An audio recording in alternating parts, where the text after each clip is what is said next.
बड़ी खबर इस वक्त मिल रही है। सीरिया में इजरायल की बमबारी हुई है और सीरिया के दमिश्क में हवाई हमले हुए हैं। आईडीएफ के हमले में 2 इमारतें तबाह होने की जानकारी सामने आई है।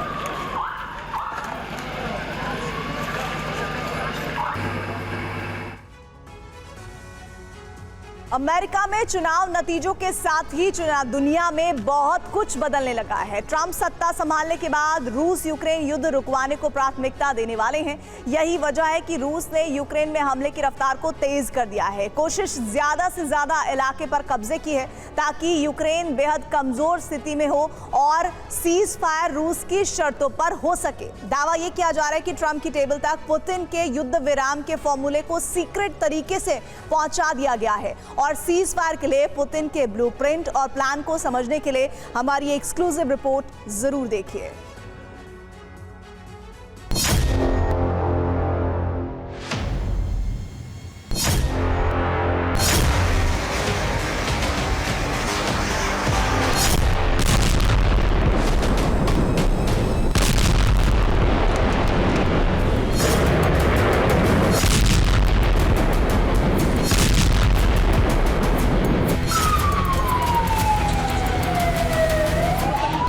यूक्रेन ने जिस देश के बारूद से रूस को दहलाया, अब वही देश इस युद्ध को रुकवाने जा रहा है।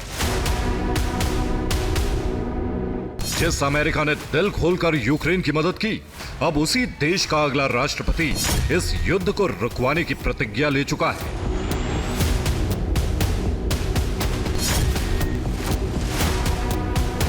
अब ना तो पोलैंड में अमेरिकी कार्गो विमानों की लैंडिंग होगी, ना ही यूक्रेन को अमेरिकी मिसाइल और बारूद की सप्लाई। यूक्रेन में हो रहे इन धमाकों के थमने का दिन करीब आता जा रहा है। अमेरिका में ट्रंप अपनी टीम के साथ रणनीति बना रहे हैं, तो वहीं रूस यूक्रेन के ज्यादा से ज्यादा हिस्से पर जीत की बेताबी में है।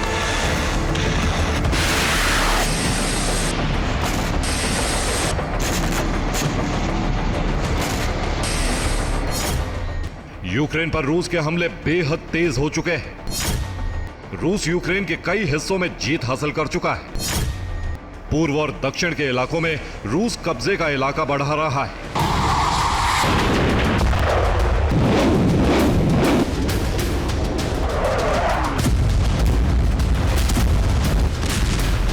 काला सागर में भी रूस अब बेखौफ होकर अपना दबदबा बढ़ा रहा है। काला सागर में रूस ने कई युद्धपोत को उतारा है।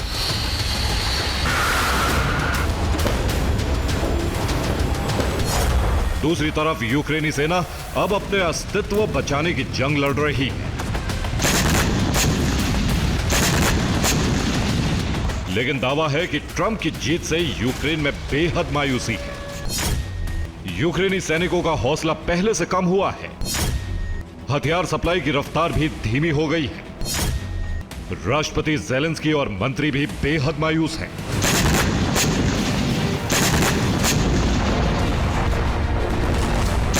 रूस अधिक से अधिक इलाकों पर जीत हासिल करके अपनी शर्तों पर युद्ध विराम कराने की कोशिश में है।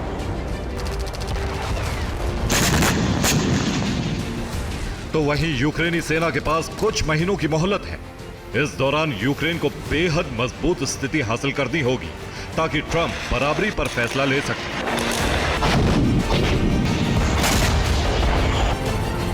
यही वजह है कि अब नवंबर से लेकर जनवरी तक के युद्ध को रूस यूक्रेन जंग का फाइनल राउंड माना जा रहा है। यूक्रेन की सेना संख्या में कम है, लेकिन ज़ेलेंस्की के जवानों ने अपनी पूरी ताकत झोंक दी है।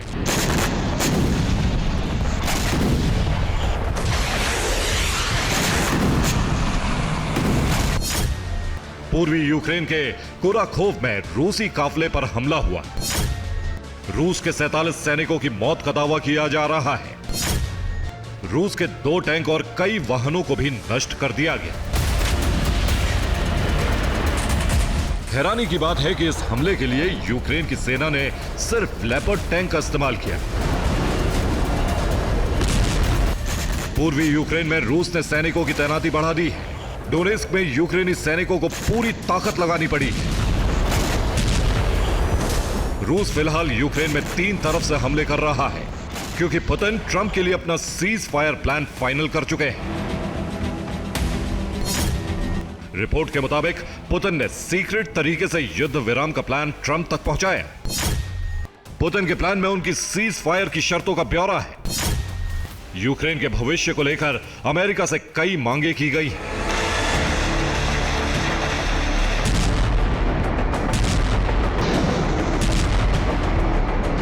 टीवी 9 की एक्सक्लूसिव रिपोर्ट के मुताबिक पुतिन की मांग ऐसी है कि यूक्रेन की सभी तरह की ताकत खत्म हो जाएगी।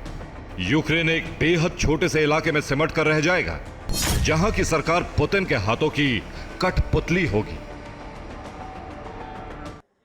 पुतिन के प्लान के मुताबिक पूर्वी यूक्रेन में रूस का प्रशासक होगा और उसे स्वायत्तता दी जाएगी। ये वही डोनबास का इलाका है जहां लुहांस्क, डोनेस्क है और इस इलाके पर कब्जा करना पुतिन का बहुत पुराना मिशन है। दक्षिण यूक्रेन में भी रूस एक बड़े इलाके को अपना अधिकार मानता है ताकि यूक्रेन काला सागर से दूर हो जाए, क्रीमिया की सुरक्षा सुनिश्चित हो सके और काला सागर के जरिए यूक्रेन के व्यापार पर रूस का नियंत्रण रहे। रूस यहां से ओडेसा, मेलिटोपोल और खर्सन में लगातार इसलिए हमले कर रहा है। पश्चिम में भी रूस बफर जोन बनाना चाहता है। ये वो इलाका है जहां पोलैंड और स्लोवाकिया, रोमानिया जैसे देशों की सीमा है।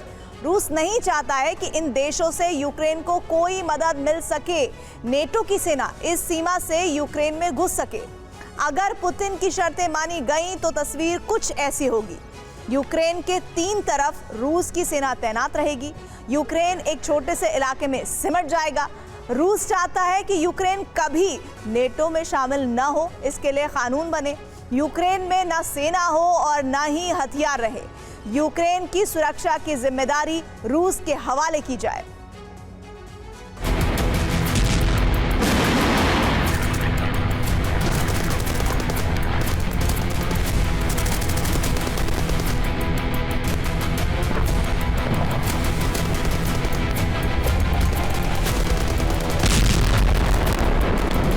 पुतिन को अब यूक्रेन में ज़ेलेंस्की सरकार भी मंजूर नहीं है। पुतिन चाहते हैं कि यूक्रेन में चुनाव हो।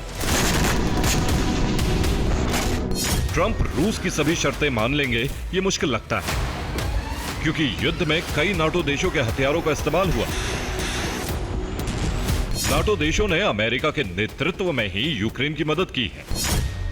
ट्रंप भी नहीं चाहते हैं कि दुनिया में रूस के आगे अमेरिका के झुकने का संदेश जाए, दुनिया में यूक्रेन से धोखा करने का संदेश फैले। पोलैंड और रोमानिया के बॉर्डर पर रूसी सेना तैनात है।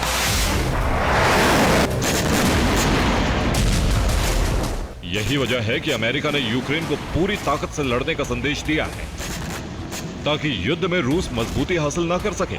समझौते में कुर्स्क की जंग की भी अहम भूमिका होगी, क्योंकि कुर्स्क में यूक्रेनी सेना का कब्जा है। कुर्स्क में यूक्रेनी फौज ने रूसी सेना को फिर घेर लिया है। रूसी सेना को ऊंचाई वाले इलाकों से खदेड़ दिया गया है। जंगल और पहाड़ों पर रूसी टुकड़ी की घेराबंदी की गई है। कुर्स्क नदी को पार करने के दौरान भी रूसी सेना की एक टुकड़ी को भारी नुकसान उठाना पड़ा है। रिपोर्ट के मुताबिक कुर्स्क से यूक्रेनी फौज को हटाने के लिए पुतिन ने 50,000 सैनिकों को लगाया है। रूस के एयर डिफेंस ने एक ही रात में यूक्रेन के 51 ड्रोन को गिराया है। रूस के बेल्गोरोद में कई धमाकों से नुकसान हुआ है।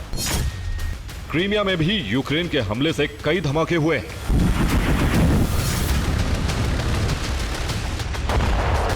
रूस की सेना ओडेसा, ज़ेपोरिज़िया जैसे इलाकों में कब्जे की कोशिश में है, तो दूसरी तरफ यूक्रेन की फौज किसी कीमत पर कुर्स्क छोड़ने को तैयार नहीं है। दोनों सेनाएं निर्णायक दौर के इस जंग में एक दूसरे को मात देने की कोशिश में हैं। अब रूस और यूक्रेन की सेना के लिए हर नया दिन बेहद अहम हो चुका है, क्योंकि ट्रंप ने सत्ता संभालने के 24 घंटे के भीतर ही युद्ध रुकवाने का भरोसा दिया है। इसलिए अब समझौते से पहले दोनों देश एक मजबूत स्थिति हासिल करने की जंग लड़ रहे हैं। ब्यूरो रिपोर्ट, टीवी 9 भारत पर।